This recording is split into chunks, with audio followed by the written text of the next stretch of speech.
இயேசு ஜீவிக்கிறார். சுவிசேஷ ஊழியம் வழங்கும் ஜீவ வார்த்தைகள். கிறிஸ்துவில் பிரியமானவர்களே, ஆண்டவராகிய இயேசு கிறிஸ்து நாமத்தில் உங்கள் யாவரையும் அன்போடு வாழ்த்து வரவேற்கிறோம். இயேசு ஜீவிக்கிறார் ஒளித்தின் சார்பாக ஜீவ வார்த்தைகள் நிகழ்ச்சிக்கு வந்திருக்கிறவங்களே கர்த்தர் ஆசீர்வதிப்பாராக. ஒவ்வொரு வாரமும் இதே நேரத்தில் இந்த வார்த்தைகளை கேளுங்கள், அநேகரை கேட்க செய்யுங்கள். எங்களுடைய வெளியீடுகள் தேவையானாலும் ஊழியத்தில் பயன்படுத்த விரும்பினாலும் எங்களோடு தொடர்பு கொள்ளுங்கள். நாம் ஒருமித்து அவர் நாமத்தை உயர்த்துவோமாக. அவர் தமது வசனத்தை அனுப்பி அவளை குணமாக்கி அழிவுக்கு தப்புவிக்கிறார் என்ற வார்த்தையின்படி இந்த வார்த்தை விசுவாசத்தோடு ஏற்றுக்கொள்கிற ஒவ்வொருடைய வாழ்க்கையிலும் அற்புதங்களும் அதிசயங்களும் நடக்கும் என்பதிலே சந்தேகமே இல்லை. இந்த நாளில் தேவன் நமக்கு தருகிற வார்த்தையை நான் வாசிக்கிறேன், ஜெபத்துடன் கேளுங்கள். ஆதியாகமம் 3ஆம் அதிகாரம் 8ஆம் வசனம். பகலின் குளிர்ச்சியான வேளையிலே தோட்டத்திலே உலாவுகிற கர்த்தருடைய சத்தத்தை அவர்கள் கேட்டார்கள். அப்பொழுது ஆதாமும் அவன் மனைவியும் தேவனாகிய கர்த்தருடைய சந்நிதிக்கு விலகி தோட்டத்தின் விருட்சங்களுக்குள்ளே ஒளிந்து கொண்டார்கள். ஆதாமும் ஏவாளும் கர்த்தர் உலாவுகிற சத்தத்தை கேட்டார்கள். இந்த வார்த்தையில் இருக்கிற அன்பு நேச பிள்ளைகளே, இந்த பகுதியில் நாம் பார்க்கிற காரியம், ஆண்டவர் புசிக்கக்கூடாது என்று சொன்ன அந்த பழத்தை அவர்கள் புசித்தார்கள். கண் திறக்கப்பட்டு நிர்வாணி என்று அறிந்து அத்தி இலைகளை தைத்து தங்களுக்கு உடைகளை ஏற்படுத்தி கொண்டார்கள். அந்த தோட்டத்துக்குள்ளே உலாவிக் கொண்டிருக்கிறார்கள், நடமாடிக் கொண்டிருக்கிறார்கள். பகலின் குளிர்ச்சியான வேளையிலே கர்த்தர் தோட்டத்துக்கு வருகிறார். அவர் உலாவுகிற கர்த்தர் அந்த சத்தத்தை கேட்ட உடனே மரத்துக்கு பின்பு ஒளிந்து கொண்டார்கள். அது மட்டும் தோட்டத்தில் தான் உலாவிக் கொண்டிருந்தார்கள். ஆனால் கர்த்தருடைய உலாவுகிற அந்த சத்தத்தை கேட்ட உடனே அவர்கள் மரத்தின் பின்னே ஒளிந்து கொண்டார்கள். அவர்கள் என்ன சத்தத்தை கேட்டார்கள் என்னால் பின்னாலே 10வது வசனத்திலே நான் வாசிக்கும் போது, நான் தேவனுடைய சத்தத்தை தோட்டத்தில் கேட்டு பயந்து ஒளிந்து கொண்டேன் என்று சொல்கிறான். அந்த சத்தத்தை கேட்ட உடனே பயம், அதனால நான் ஒழிச்சுக்கிட்டேன். இதே ஆதாம் ஏவாள் இதுக்கு முன்பு எத்தனையோ தடவை இந்த சத்தம் கேட்டிருக்கிறாங்க, ஆனால் அப்போ பயம் வரல. ஆனால் இப்பொழுது பாவம் செய்தபோது, மீறுதல் செய்தபோது, தவறு செய்தபோது அவர்கள் பயந்து ஒளிந்து கொண்டார்கள் என்று சொல்லி அந்த வார்த்தை சொல்வதை நாம் அதில் பார்க்கிறோம். இதிலிருந்து சில காரியங்களை இன்றைக்கு நாம் சிந்திக்க போகிறோம். நன்றை கவனிங்கள். வேதாகமத்திலே தூதன் மூலமாக அநேக வார்த்தைகள் சொல்லப்படுகிறதை நாம் பார்க்க முடியும். ஆனால் அந்தந்த இடத்துல யாரும் சத்தம் கேட்ட உடனே ஒளிஞ்சு போகலை. மோசே முட்சேர்கிட்ட வருகிறத கர்த்தர் கண்டு மோசே மோசே என்று கூப்பிட்டார். அவன் இதோ அடியேன் என்று சொன்னான். சாமுவேலே சாமுவேலே என்று கூப்பிட்டார். அவன் இதோ இருக்கிறேன் என்று சொல்கிறான். கிருபை பெற்றவளே வாழ்க என்று மரியாதை கொடுத்து சொல்கிறார். ஆண்டவரே இது எப்படி ஆகும், நான் புருஷனை அறியேனே என்று சொல்கிறார். யாருமே ஓடி போகலை. ஆனால் இங்கே ஆதாமும் ஏவாளும் பயந்து ஓடுறாங்க. அப்படின்னா என்ன சத்தம் கேட்டது? உலாவுற சத்தத்தை அவங்க கேட்டாங்கன்னு சொல்லியிருக்குது. என்ன சத்தம் கேட்டது? அவர்கள் பயந்து ஓடக்கூடிய அளவுக்கு அவங்க கேட்ட சத்தம் என்ன? அதை தான் இன்றைக்கு ஆவியானவர் நமக்கு கற்றுக் கொடுக்க போகிறார். முதலாவது அவங்க கேட்ட சத்தம் என்ன? ஆதாமே, நீ என் வார்த்தையை மீறிவிட்டாய். நான் உனக்கு கொடுத்த கட்டளை, அந்த வார்த்தை புசியாதே என்று சொன்னனே, அந்த வார்த்தையை நீ மீறிவிட்டாய் என்கிற சத்தத்தை அவன் கேட்கிறான். எப்படி சொல்ல முடியும்? யோபின் புஸ்தகம் 31வது அதிகாரம் 33வது வசனத்தை நான் வாசிக்கும் போது அங்கே யோபு சொல்கிறார், நான் ஆதாமை போல என் மீறுதலை மூடி என் அக்கிரமத்தை என் மடியில் ஒளித்து வைத்தேனோ. ஆதாம் மீறுதலை மூடுனான், அதே மாதிரி நான் மூடுனா அப்படின்னு கேட்குறான். அப்படியானால் மீறுதல், வார்த்தை மீறுதல். அப்போ முதலாவது உலாவுற தேவனாய கர்த்தருடைய சத்தத்தை கேட்டு அவங்க பயந்தாங்களே, காரணம் ஆதாமே என்னுடைய வார்த்தையை நீ மீறிவிட்டாய் என்கிற சத்தம் அங்கே வருகிறது. இந்த வார்த்தையை கேட்கிற அன்பு நேச பிள்ளைகளே, நீங்களும் கூட உங்களுடைய வாழ்க்கை யோசித்து பாருங்க. ஆண்டவர் உங்களுக்கு சொன்ன வார்த்தை என்ன? நீங்கள் இப்பொழுது நிறைவேற்றி கொண்டிருக்கிற வார்த்தை என்ன? அவர் சொன்ன வார்த்தையை செய்கிறீங்களா? அந்த வார்த்தையை மீறி வார்த்தைக்கு விரோதமாய், வார்த்தைக்கு வித்தியாசமாய் நீங்கள் நடந்து கொண்டிருக்கிறீர்களா? வார்த்தை மீறப்பட்டது என்பதுதான் முதலாவது நாம் வாசிக்கிறோம். 1 சாமுவேல் 15ஆம் அதிகாரம் 11வது வசனத்திலே ஆண்டவர் சவுலை குறித்து சொல்லும் பொழுது, சவுல் என்னை விட்டு திரும்பி என் வார்த்தைகளை நிறைவேற்றாமல் போனான், என் வார்த்தைகளை நிறைவேற்றாமல் போனான் என்று சொல்லி ஆண்டவர் சொல்வதை பார்க்கிறோம். சங்கீதம் 50:17 நாம் வாசிக்கும் போது, என் வார்த்தைகளை உனக்கு பின்னாக எரிந்து போடுகிறாய் என்று சொல்கிறான். என் வார்த்தைகள் எனக்கு பின்னாக எரிந்து போடுகிறாய். அப்படியானால் என் வார்த்தை நிறைவேற்றப்படவில்லை, என் வார்த்தை புறக்கணிக்கப்படுகிறது. கர்த்தருடைய சத்தம் உங்களுக்கு நேராக வந்தும் ஆண்டவர் உங்களுக்கு எச்சரிப்பு கொடுத்தும் அதற்கு கீழ்ப்படியவில்லை என்றால் வார்த்தையை புறக்கணிக்கிறீர்கள் என்பதை மறந்து போக வேண்டாம். அதை தான் தேவன் சொல்லிக் கொண்டிருக்கிறார். ஓசியா 8:12 வாசிக்கும் பொழுது, என் வேதத்தின் மகத்துவங்களை அவர்களுக்கு எழுதி கொடுத்தேன், அதை அந்நிய காரியமாக எண்ணினார்கள். வேதத்தின் மகத்துவங்களை வார்த்தைகளை நான் எழுதி கொடுத்தேன், இந்த வார்த்தையின்படி நட, இந்த வார்த்தையை கைக்கொள், இந்த வார்த்தையின்படி செயல்பட்ட உங்கள் வாழ்க்கை ஜெயமாக இருக்கும் எழுதி கொடுத்தேன். ஆனால் அவங்களோ அதை அந்நிய காரியமாக எண்ணினார்கள். அப்படியானால் முதலாவது அவர்கள் கேட்ட அந்த வார்த்தை என்ன, சத்தம் என்ன? நீ என் வார்த்தையை மீறிவிட்டாய்.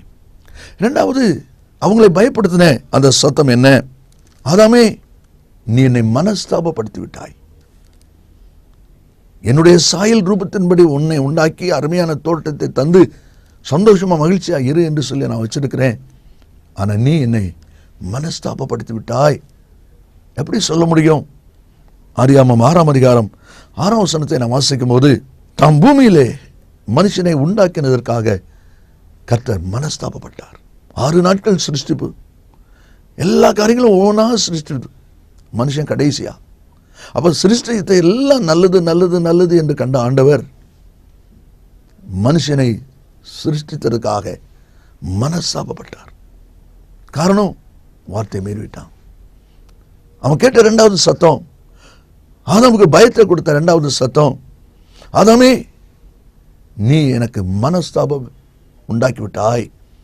இந்த வார்த்தை கேட்கிற அன்ப நேச பிள்ளைகளே, வார்த்தை மீறப்படும் பொழுது, தேவனுடைய சித்தம் மாறி உங்களுடைய சுய சித்தம் செய்யும் பொழுது தேவனுக்கு மனஸ்தாபத்தை உண்டாக்குகிறீர்கள் என்பதை மறந்து போக வேண்டாம். 1 சாமுவேல் 15:11 சவுலை ராஜாவாக்குனது எனக்கு மனஸ்தாபமா இருக்கு.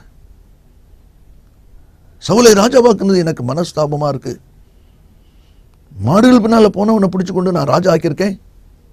ஆனா அவனுடைய செயலோ எனக்கு மனஸ்தாபமா இருக்கு. உங்களுடைய வாழ்க்கையை யோசித்து பாருங்க. உங்களுடைய ஆரம்ப நாட்களை யோசித்து பாருங்க. நீங்க எங்க இருந்த ஆள், எங்க இருக்க வேண்டிய ஆள், இன்னைக்கு இவ்வளவு உயர்வு மேன்மை உங்களுக்கு கிடைச்சிருக்குன்னு சொன்னா உயர்த்தின கர்த்தரை எவ்வளவு கனம் பண்ணணும். உயர்வுக்கு கொண்டு வந்த தேவனுக்கு முன்பாக அவர் மனஸ்தாபப்படும்படியாக செயல்படலாமா? ஆதாமே, நீ என்னை மனஸ்தாபப்படுத்தி விட்டாய். மல்கியா 2:17 உங்கள் வார்த்தையினாலே கர்த்தரை வருத்தப்படுத்துகிறீர்கள். உங்களுடைய வாயின் வார்த்தை எப்படி இருக்கிறது? தேவன் வருத்தப்படும்படி இருக்கிறதா? தேவனுக்கு துக்கத்தை கொடுக்கிறதா இருக்கிறதா? தவறான வார்த்தைகள், தோல்வியான வார்த்தைகள், ஆண்டவருக்கு பிரியமில்லாத தூஷணமான கெட்ட வார்த்தைகள் உடைய வாயில வருமானால் தேவனுக்கு அது மனஸ்தாபத்தை உண்டாக்கும் என்பதை மறந்து போக வேண்டாம். அதைத்தான் இந்த வசனத்திலே நான் வாசிக்கிறோம். பேதுருவை பார்த்து ஆண்டவர் சொன்னார், மத்தேயு 16:23 பேதுருவே, நீ எனக்கு இடரலா இருக்கிறாய், இடரலா இருக்கிறாய். தேவனுக்கு ஏற்ற வழி சிந்தியாமல் மனுஷருக்கு ஏற்ற வழி சிந்திக்கிறாய். தேவனுக்கு ஏற்ற சிந்தை இல்லாத ஒரு விசுவாசி ஒருவேளை ஊழியராக இருந்தாலும் தேவனுக்கு இடரல் உண்டாக்குகிறவர்கள். 3வது நாம் வாசிக்கிறோம், ஆதாமுக்கு பயப்படுத்தின 3வது ஒரு சத்தம் என்ன? ஆதாமே, நான் உனக்கு உடுத்தியிருந்த மகிமையின் வஸ்திரத்தை நீ இழந்து போனாய். 2ஆம் அதிகாரம் 24 நாம் வாசிக்கிறோம், ஆதாமும் ஏவாளும் நிர்வாணிகளாக இருந்தும் வெட்கப்படாதிருந்தார்கள். ஏன் வெட்கப்படாதிருந்தார்கள்? ஆண்டவர் தம்முடைய மகிமையை வஸ்திரமாய் உடுத்தியிருந்தார். அந்த மகிமையின் வஸ்திரம் இருந்ததுனால அவங்க நிர்வாணி என்கிற சிந்தை இல்லாதபடி பரிசுத்த சிந்தையோடு அவர்கள் செயல்பட்டாங்க. பாவம் செய்தபோது, மீறுதல் தவறு செய்தபோது 7வது வசனத்திலே நாம் வாசிக்கிறோம், அவர்கள் கண்கள் திறக்கப்பட்டது, தாங்கள் நிர்வாணி என்று சொல்லி அறிந்து அத்தி இலைகளை தைத்து தங்களுக்கு அரை கச்சைகளை உண்டு பண்ணி கொண்டார்கள்.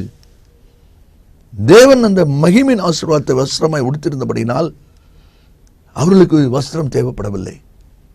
ஆனா இங்க அவங்களே அத்தையிலே தச்சு தங்களுடைய நிறுவனத்தை மூடுறாங்க அப்படின்னா அந்த மகிமையின் வஸ்திரத்தை இழந்து போனார்கள். இந்த வார்த்தையில் கேட்கிற அன்பு நேச பிள்ளைகளே, தேவன் உங்களுக்கு கொடுத்த மகிமையின் அனுபவத்தை யோசித்து பாருங்க. அந்த மேன்மையின் அனுபவத்தை நீங்க யோசித்து பாருங்க. இன்னைக்கு அந்த மகிமையின் மேன்மையின் ஆசீர்வாதத்தை நீங்க சுதந்திரிக்கீங்களா அல்லது இழந்து போய் நிற்கிறீங்களா? ஆதாமுக்கு கேட்ட மூன்றாவது ஒரு வார்த்தை, நான் உனக்கு கொடுத்திருந்த அந்த மகிமையின் வஸ்திரத்தை நீ இழந்து விட்டாயே. இந்த வார்த்தையெல்லாம் கேட்ட உடனே அவனுக்கு பயம் உண்டாகிறதை நாம் இங்கே பார்க்கிறோம். கடைசியாக அவன் கேட்ட வார்த்தை, ஆதாமே நீ எனக்கு முன்பாக நிற்பதற்கு தகுதியற்றவன். இந்த தோட்டத்தில் நீ இன்னும் நிற்பதற்கு, மகிழ்ச்சி என்கிற இந்த ஏதேன் தோட்டத்தில் நிற்பதற்கு நீ தகுதியற்றவன். அந்த வார்த்தை ஏன் அவ்விதமாய் சொல்ல முடிகிறது என்று சொன்னால், 3வது அதிகாரத்தினுடைய 23வது வசனத்தில் கடைசியிலே சொல்லப்பட்டிருக்கிறது, ஆதாமை தோட்டத்திலிருந்து அனுப்பிவிட்டார். தோட்டத்திலிருந்து அனுப்பிவிட்டார்.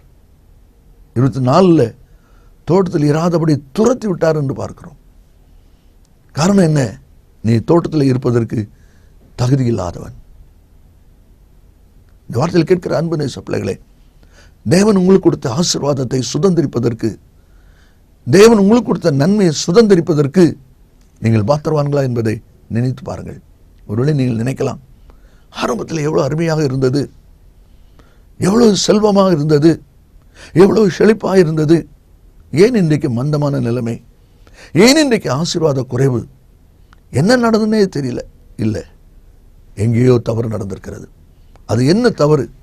யாரிடத்துலையோ அல்ல, உங்களிடத்தில் தான் தவறு. ஆதாமிடத்தில் தான் அந்த தவறு. ஆண்டவர் ஆதாமைத்தான் சொல்லிக் கொண்டிருக்கிறார். இந்த 4 அனுபவங்களையும் நம்ம அதில் பார்க்கும்போது ஆதாமைத்தான் கர்த்தர் சொல்லிக் கொண்டிருக்கிறார். 4 அனுபவங்கள்.